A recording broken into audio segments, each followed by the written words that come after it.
Está no ar o episódio número 50 do podcast Conexão à Unicamp. Esse podcast foi gravado no auditório da Unicamp no dia 28 de novembro de 2023. Você pode acompanhar esse e outros episódios do podcast pelo canal oficial da Unicamp no YouTube ou, se preferir, nas principais plataformas do gênero, Spotify, Apple Podcast ou Google Podcast. Neste episódio do Conexão à Unicamp, nós vamos falar sobre o conceito de mundo multipolar. O mundo vive hoje grandes mudanças geopolíticas. O que nós vemos é a expansão, a consolidação de novos eixos econômicos e comerciais e, consequentemente, de novos eixos políticos e de poder.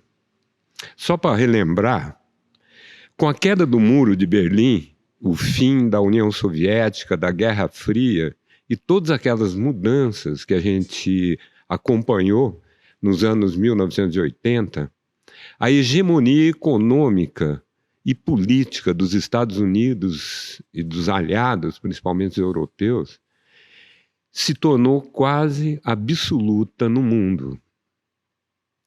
Mas as relações globais nunca foram e não são estáticas, estão em permanente mudança.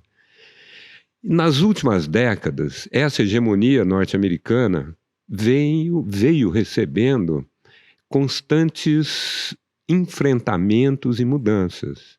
E o que vemos é o fortalecimento de novos blocos econômicos supranacionais. E essa mudança, um novo mundo com novos eixos de poder e expansão econômica, comercial, tecnológica e assim por diante, é a origem desse chamado mundo multipolar. Em contraposição ao mundo bipolar dos tempos hegemônicos, de um lado os Estados Unidos, de outro a União Soviética, ou do mundo unipolar, com a hegemonia do Ocidente após o fim da União Soviética e da Guerra Fria. O maior novo bloco, o novo grande eixo de expansão econômica, comercial e tecnológica, hoje é capitaneado pela China. Com a sua chamada Nova Rota da Seda, temos também essa expansão mais recente dos BRICS, que busca, entre outras coisas, gerar uma nova disponibilidade de capitais para os países membros.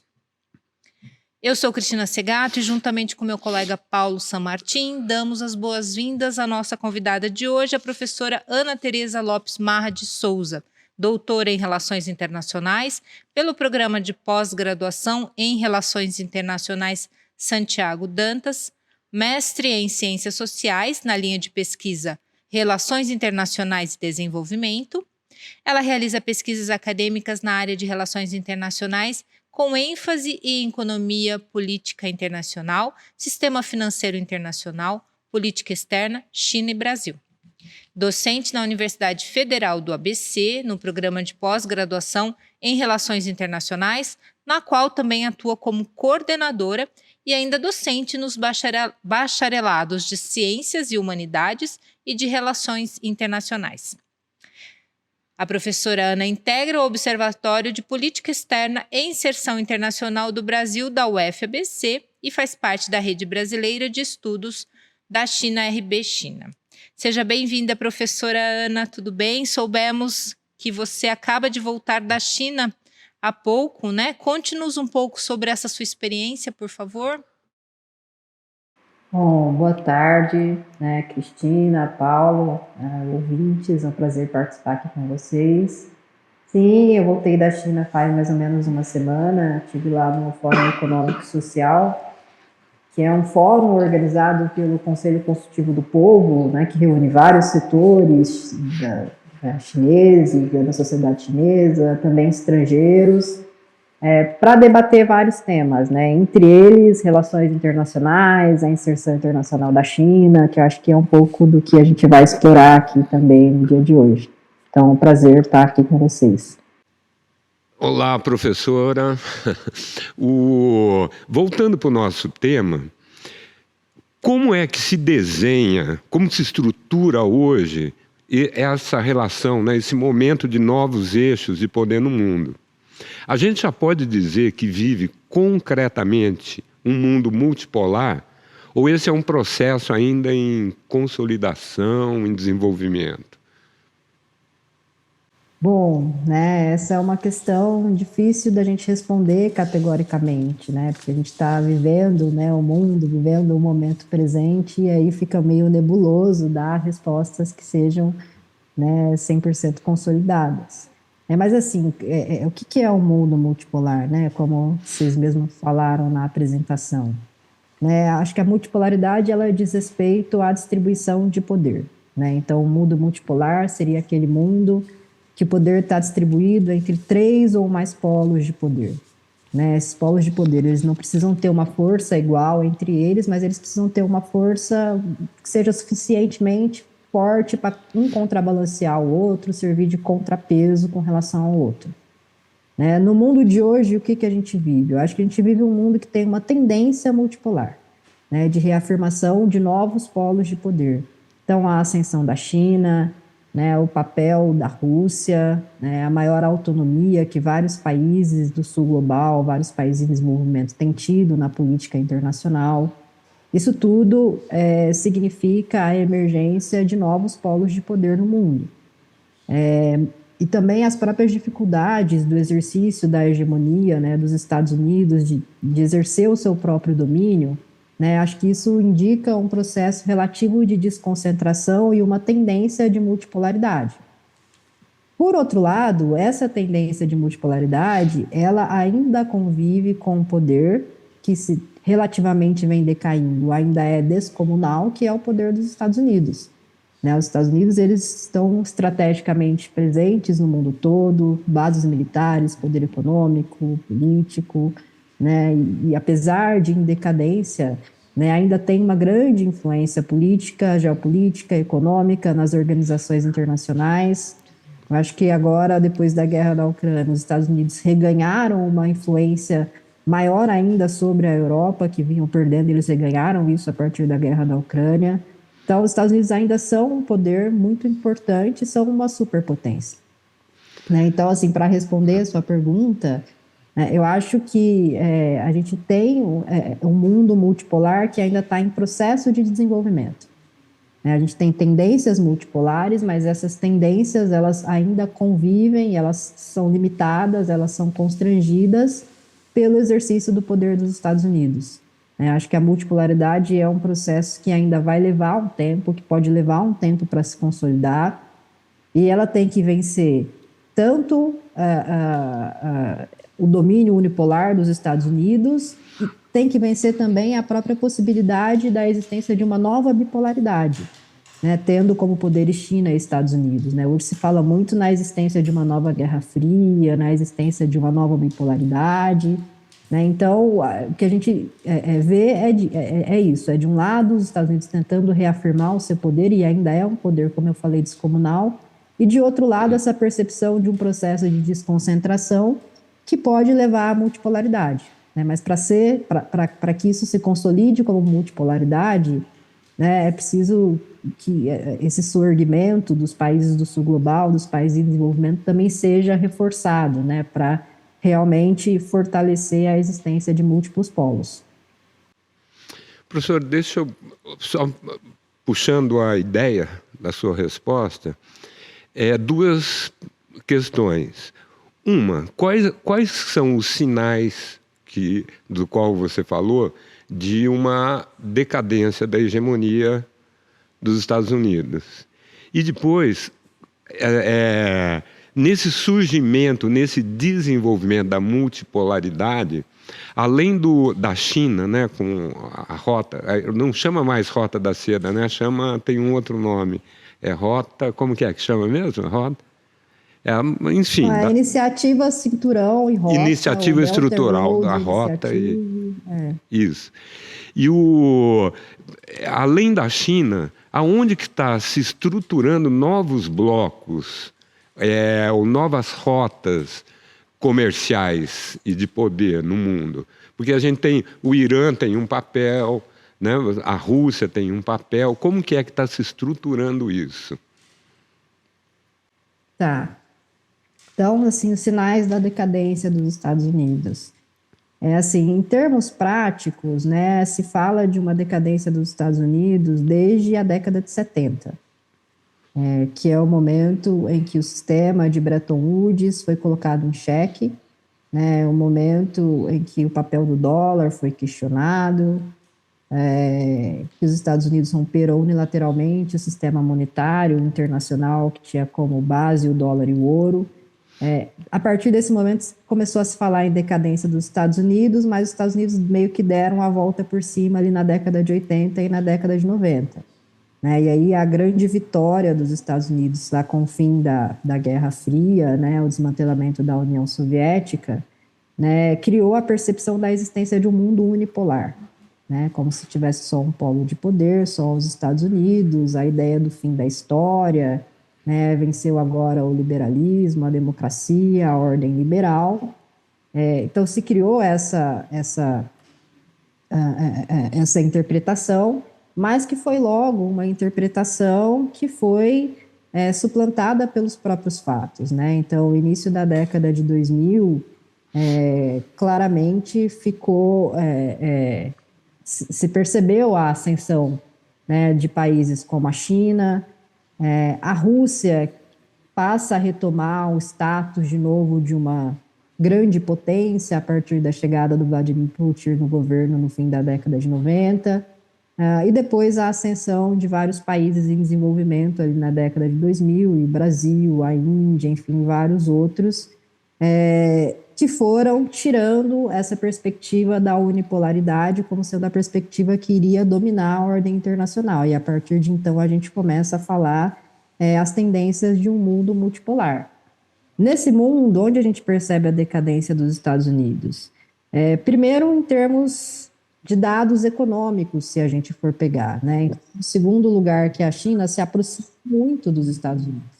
Né, e vários países do sul global também passaram por processos de crescimento econômico, né, e tem dados, né, então, sobre esse processo de crescimento e sobre o crescimento dos PIBs, né, sobre a produção mundial, que vão atestar que os Estados Unidos ainda são o primeiro, mas que os outros vêm se aproximando, e aí principalmente nos outros a gente fala a China.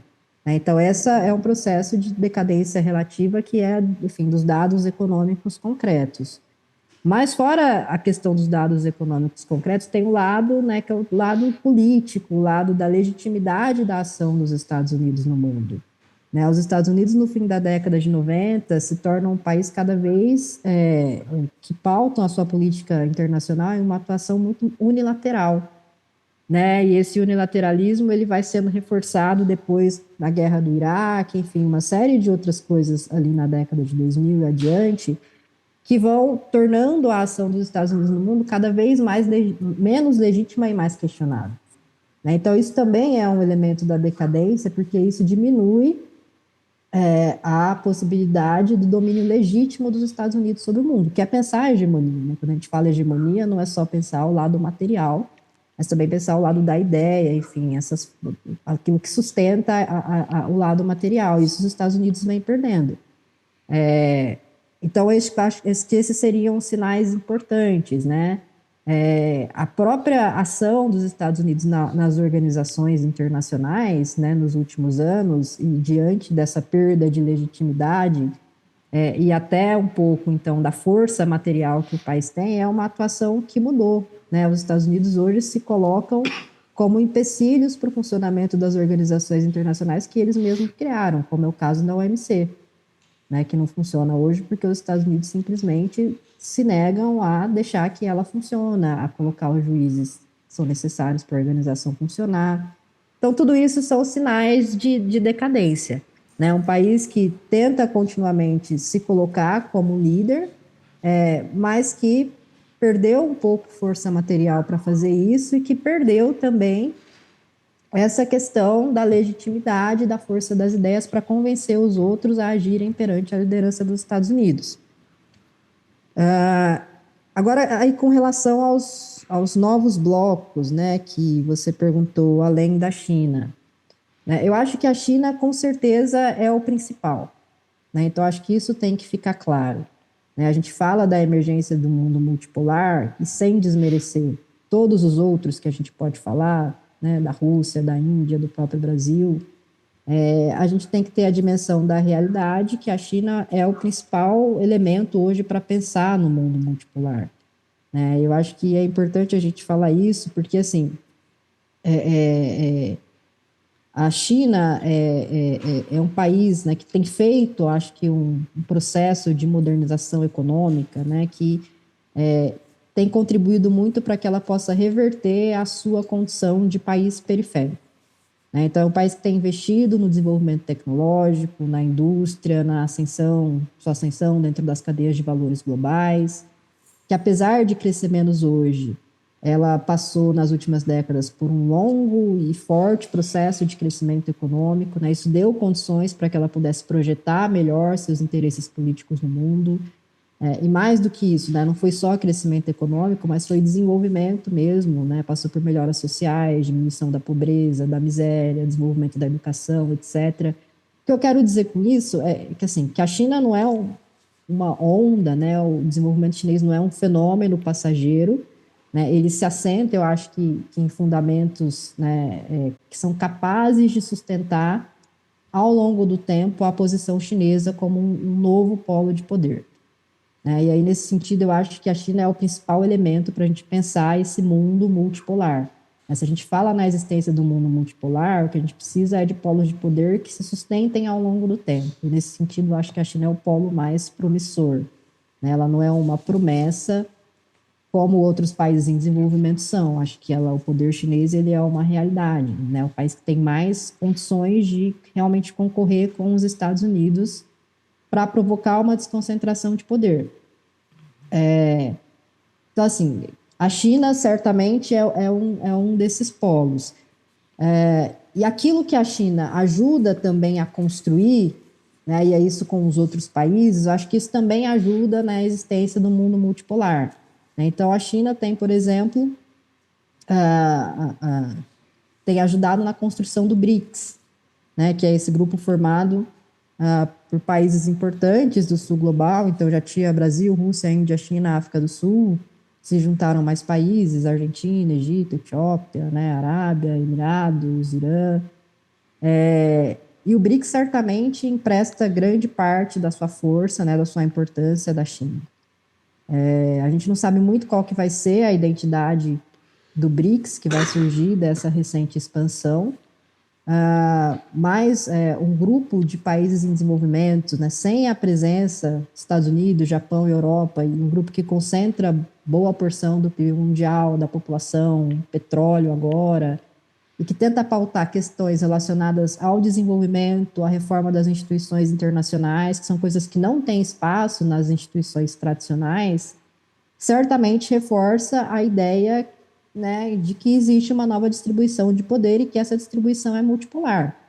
Mas a gente tem também países importantes que têm atuações individuais. Então, a Rússia é um desses países que tem uma política externa autônoma, né, que se reforça como um polo de poder. A gente tem a própria Índia, que é um país que também tem uma tradição de política externa de autonomia e de independência, e de se relacionar com atores muito distintos, né? Se a gente pega a Índia está em tudo. A Índia está no BRICS, a Índia está na Organização de Cooperação para Xangai, a Índia está no Quad. Então, assim, está em tudo, né? Então, a gente tem esses outros, né, países e esses blocos que têm, no geral, a participação da China, blocos não, mas grupos como o BRICS, que tem, no geral, a participação da China, que a gente pode olhar como elementos da constituição de um mundo multipolar. Então, acho que seria isso. Da Rota da Seda, que você falou, né, a Rota da Seda na verdade, a China tem uma forma, né, de se engajar com os países, que é uma forma baseada muito em interesses econômicos e na possibilidade de desenvolvimento, né? Então, que essa é uma forma também que se pode pensar, né, que o país pode contribuir de alguma forma para esse mundo multipolar, né? Então, a China tem grandes projetos de infraestrutura, comércio, investimento, tecnologia que ela tem com outros países, que obviamente são projetos que beneficiam a China e a economia chinesa e as empresas chinesas, né? A gente sabe que relações internacionais não se trata de altruísmo, então eles beneficiam a China, mas eles também dão a possibilidade de desenvolvimento para os outros países, né? Que às vezes não encontram em organismos de ajuda oficial, organismos mais tradicionais, a possibilidade de ter esses investimentos e de acessar recursos e tecnologia. Porque esses organismos mais tradicionais, ou esses parceiros mais tradicionais, geralmente do norte global, exigem condicionalidades políticas, mudanças em políticas domésticas para prover ajuda, para prover recursos, e a China não faz isso, né? Então, ela tem também esse modo de engajamento, né, que é um modo de engajamento que, se bem aproveitado, pode contribuir para o desenvolvimento de outros países. Isso pode ser um elemento que reforça a existência da multipolaridade. A Rota da Seda é isso, né? É um grande projeto de infraestrutura, mas que também mistura investimentos, comércio, tecnologia, que já está fazendo 10 anos e que tem fomentado investimentos chineses no mundo todo, né? A China investe também muito em países que estão fora da Rota da Seda. O Brasil, por exemplo, não está na Rota da Seda e é um grande receptor de investimentos e tem muitos negócios com a China. Mas a Rota da Seda é, de alguma forma, uma marca chinesa que tenta encapsular essa forma de envolvimento da China no mundo, né, que é baseada nessa ideia de busca de ganhos econômicos e de busca do desenvolvimento, que é um tipo de abordagem, se a gente for pensar, bem diferente da abordagem americana, né, que é uma abordagem que hoje é mais baseada em questões de segurança, na imposição de negociações com exclusividade, com condicionalidades, que é coisas que o envolvimento chinês geralmente não tem tanto. Não, perfeito, porque normalmente o que se diz é que, enquanto o modelo de expansão dos Estados Unidos é pela guerra, o da China é pelo comércio, né? Mas, sim, poderia se dizer, desculpa te interromper, poderia se dizer isso. Tem uma frase assim que o pessoal, né, acho que foi um chanceler chileno que falou isso, que reflete um pouco isso que você está falando, que os Estados Unidos vêm aqui falar com os países da América Latina e chega aqui e eles falam sobre a China. E a China chega aqui e fala sobre desenvolvimento, que é um pouco isso. Os Estados Unidos muito preocupado com a estratégia da contenção, da segurança, e a China está preocupada com outras coisas, que nesse momento essas outras coisas geralmente cabem mais aos interesses dos países em desenvolvimento. O que se ouve falar, inclusive, é que o nível de investimento feito pela China ao longo desses 10 anos na Rota da Seda, né, ele não tem precedentes na história mundial. Isso é real? Então, essa coisa do nível do investimento, dos dados, é uma coisa difícil. Porque é muito difícil a gente conseguir diferenciar. Primeiro, é muito difícil você conseguir achar dados sobre investimento direto externo que sejam dados que refletem o total da realidade, né? É muito difícil de captar esses dados porque eles, às vezes, vão para paraísos fiscais antes, né? Então, ele vai para um país, mas, na verdade, ele está sendo direcionado para outro. Às vezes, ele parte de uma subsidiária que está em outro país e não no país de origem. Então, tem todo um problema com essa questão dos dados. Tem todo um problema com o diferencial que é investimento, que é para a Rota da Seda e que não é para a Rota da Seda. As bases de dados que a gente tem hoje não fazem muito bem essa diferenciação. Se tem, por exemplo, um país, a Argentina entrou na Rota da Seda no ano passado, por exemplo. Se você for clicar agora nos investimentos chineses da Argentina, que são da Rota da Seda, todos os investimentos que a China fez na Argentina, inclusive em anos anteriores à Argentina entrar na Rota da Seda, vão constar como investimentos da Rota da Seda. Então é difícil saber muito bem o nível, mas certamente que nos últimos anos, né, na última década em especial, a China se transformou em uma grande player dos investimentos globais. É um dos países que tem mais investido no mundo todo, que tem acumulado grandes estoques de investimento, e é uma coisa sem precedentes, mesmo a velocidade com que isso aconteceu, né? Se a gente pega 15 anos atrás, por exemplo, aquele índice da Fortune, né, da revista lá americana, com as maiores empresas multinacionais do mundo, e vê a quantidade de chinesas que tinha e vê hoje as chinesas são a maioria. né? Então, realmente é sem precedentes essa presença produtiva e de investimentos da China. Isso, de certa forma, esbarra com essa financiarização do capital da produção do Ocidente, não é? Porque o capital que a China investe, ele é produtivo, de certa forma, né?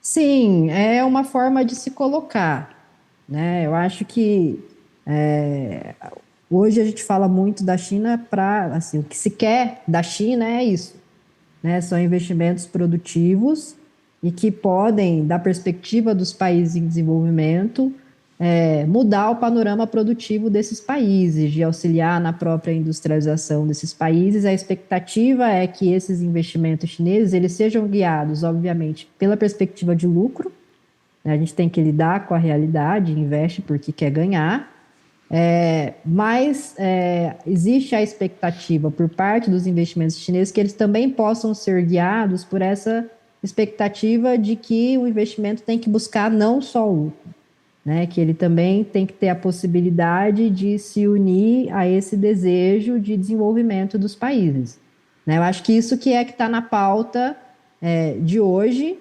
e que assim a gente não tem elementos para conseguir analisar o quanto esses investimentos chineses vão ser depois, na realidade, muito diferentes ou não do que são os investimentos das empresas do norte global.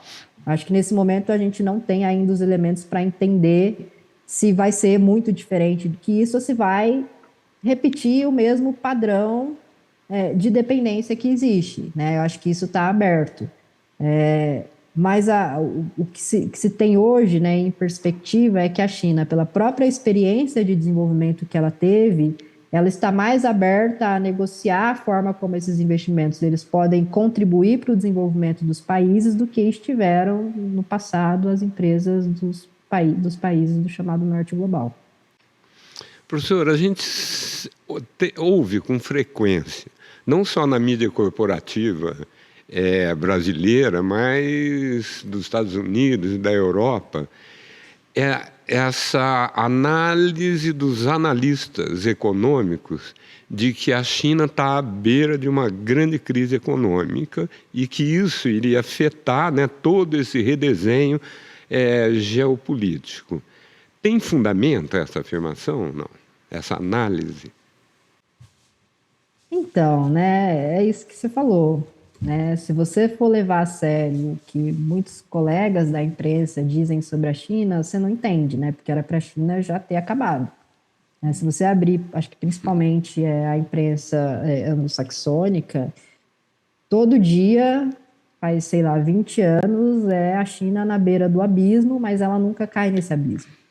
Né? Então, acho que não é isso, né? Eu acho que esse alarmismo sobre a China está sempre por um fio, né? Acho que é mais parte de, sei lá, um wishful thinking do que da realidade.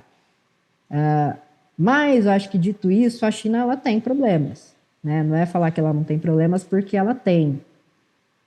Eu acho que várias coisas podem contribuir para a gente entender esses problemas, mas o que eu gostaria de destacar, principalmente, é um pouco a mudança do contexto da inserção chinesa, que eu acho que isso é algo que faz parte do problema que a China tem hoje. Eu acho que a China ela contou, mais ou menos durante 3 décadas, se a gente for ver, né, de 78 a 2008, com um ambiente internacional que era relativamente favorável para ela realizar o seu processo de modernização econômica. Né? Que ambiente que era esse? Né? Um ambiente em que a política do Ocidente para a China deixou de ser uma política de contenção e passou a ser uma política de engajamento, né? De tentar trazer a China para o lado do Ocidente, de engajar a China nas organizações internacionais.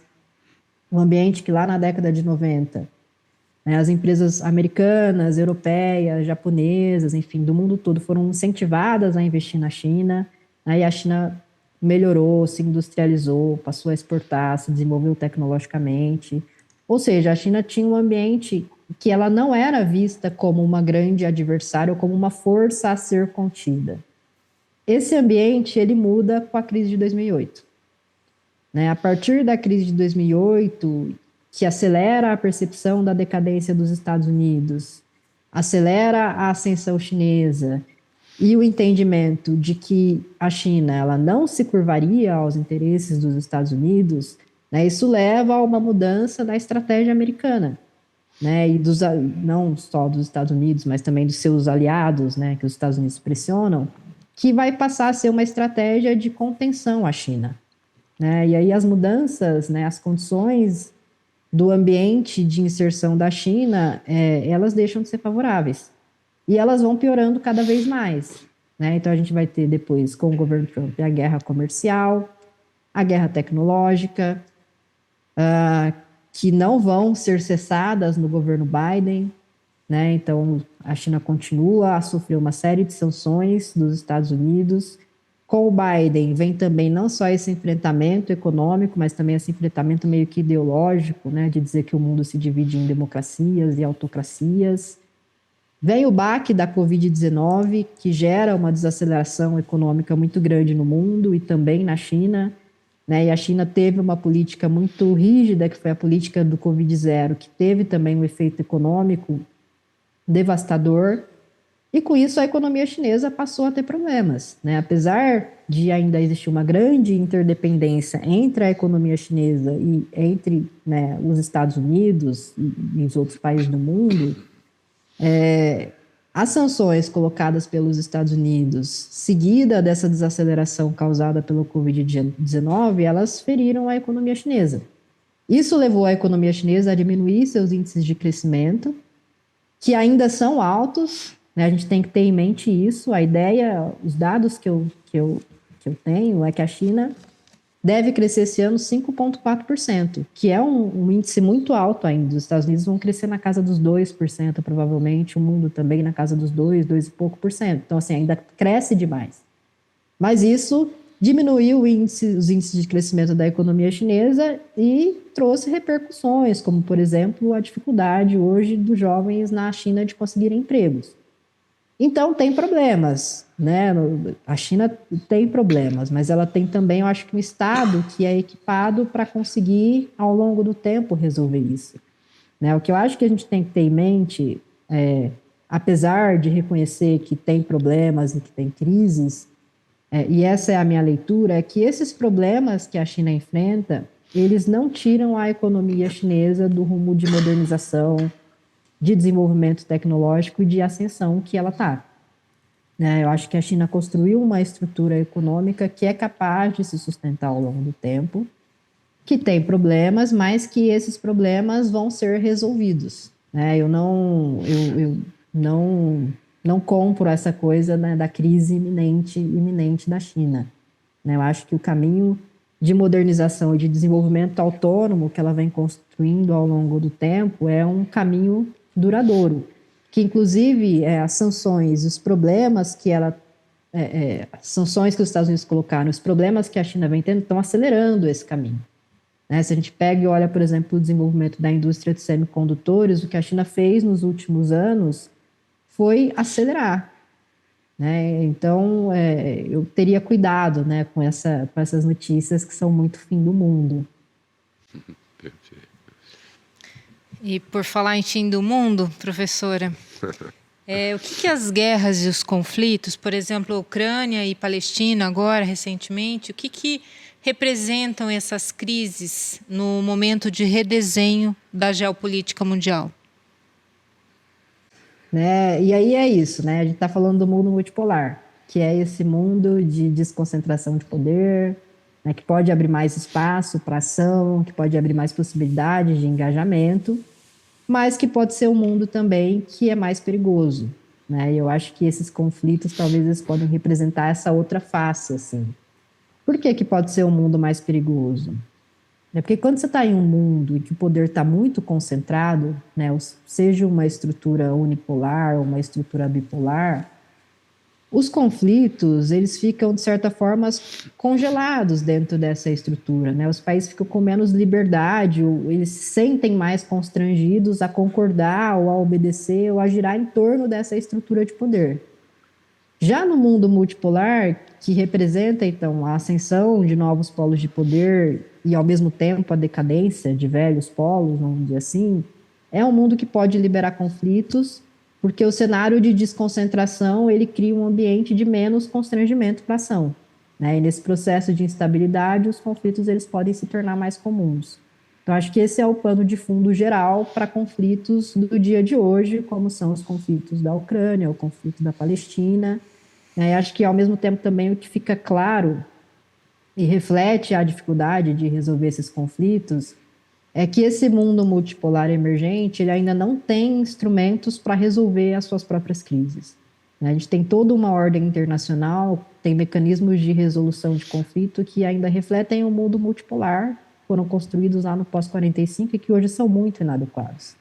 Então, esses conflitos, eles são representativos da tendência, acho que, de multipolaridade, e eles são também um chamado para a realidade, né, de que o mundo multipolar não necessariamente é um mundo mais estável e mais pacífico se a gente não constrói ele dessa forma. E aí a dificuldade, obviamente, eu não tenho resposta, é como construir esse mundo, né?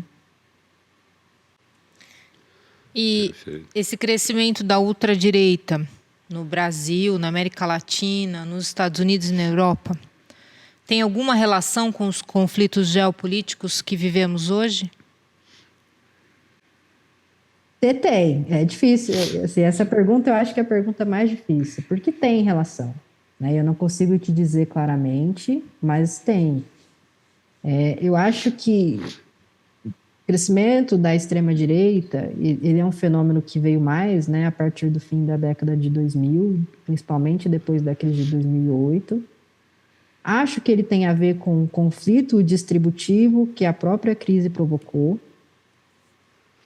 com as pressões para que esse conflito distributivo fosse decidido a favor do status quo, da forma mais conservadora possível, a favor das classes dominantes, do capital. Acho que isso levou a um processo de aprofundamento da alienação, da exploração econômica, que resultou da forma como esse conflito distributivo ele foi resolvido. E esse aumento, né, da exploração, em vez de levar a um novo compromisso social, podia ter levado, sei lá, uma revolução ou algo do tipo, não. Levou à ascensão da extrema-direita, que explora o desespero, né, e com técnicas industriais de desinformação agora, chegou ao poder. Eu acho que é nesse cenário específico de emergência da extrema-direita, a gente tem um processo de aumento da competição interestatal, de aumento dos conflitos, e que então é relacionado, né, porque está ligado a esse mesmo contexto, né, de acirramento dos conflitos sociais. É isso que eu posso dizer. Eu acho que a gente vai conseguir demorar para, eu pelo menos, né, para conseguir expressar claramente essa relação entre as crises, a ascensão da extrema-direita e as mudanças geopolíticas. Mas certamente elas existem. Acho que esse é um campo de estudo importante para ser desenvolvido, né? Olhar como se dá a conformação interna, né, política dos países, olhar a ascensão da extrema-direita como esse fenômeno que tem a face interna, mas está ligada a essas questões internacionais, e como que isso, né, impacta nas mudanças geopolíticas que a gente vê hoje. Então, assim, para responder e não responder ao mesmo tempo, tem relação. Agora, eu não consigo claramente ainda determinar como que está uma coisa com relação à outra. Sam, tem mais alguma pergunta para a professora? Não, basicamente é isso. Não, vou só pegando um gancho da sua resposta. Você diz o seguinte, que a ultradireita cresce muito baseada no desespero, no isolamento, né, e etc. Por exemplo, a China, o seu conhecimento da China, desse modelo de desenvolvimento chinês, a gente vê essa realidade nas pessoas e em grupos lá também, ou é um modelo de crescimento econômico diferente? Assim, é um modelo diferente, porque quando a gente analisa a China, né, você tem que tomar, assim, não a foto, né, mas tomar o filme. A gente está falando de um país que passou por profundas transformações num período muito curto de tempo, né, de uma geração para outra. Né? Então, assim, apesar de como a gente comentou, a China ter problemas econômicos hoje, né, a mudança social, o grau da mobilidade social, da diminuição da pobreza, da miséria, da possibilidade de ascensão pela educação, pelo emprego, né, tudo isso foi uma coisa brutal da China das últimas décadas. Né, das pessoas na década de 80 passarem meses para juntar dinheiro para comprar uma bicicleta, para hoje as pessoas terem facilmente uma moto elétrica, sabe? Então, assim, é um modelo, né, completamente diferente, que e de modificações e que o Estado conseguiu entregar bens para a sociedade que foram muito valiosos da perspectiva social nas últimas décadas, né, de uma forma muito rápida. Então, por mais que nesse momento a China enfrente problemas, a gente tem que olhar o filme, né, que é esse filme de uma sociedade que hoje vive em condições infinitamente melhores do que a que se vivia há pouco tempo atrás. Então, não acho que bate da mesma forma, né, lá e aqui, como a gente se desespera para achar alguma solução para os problemas que a gente tem. Não sei se a pergunta foi essa, mas... Não, foi exatamente essa. Perfeito.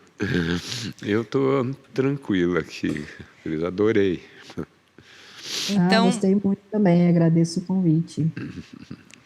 Nós que agradecemos sua participação aqui, professora. Nós vamos encerrar então aqui mais um episódio do podcast Conexão Ando Unicamp e agradecemos a participação da nossa convidada no episódio de hoje, a professora Ana Tereza Lopes Marra de Souza, docente na Universidade Federal do ABC. E este é o último episódio do ano. Nós voltaremos em 2024 com uma nova temporada. Agradecemos aí a audiência, a participação de todos e todas. Até o próximo ano.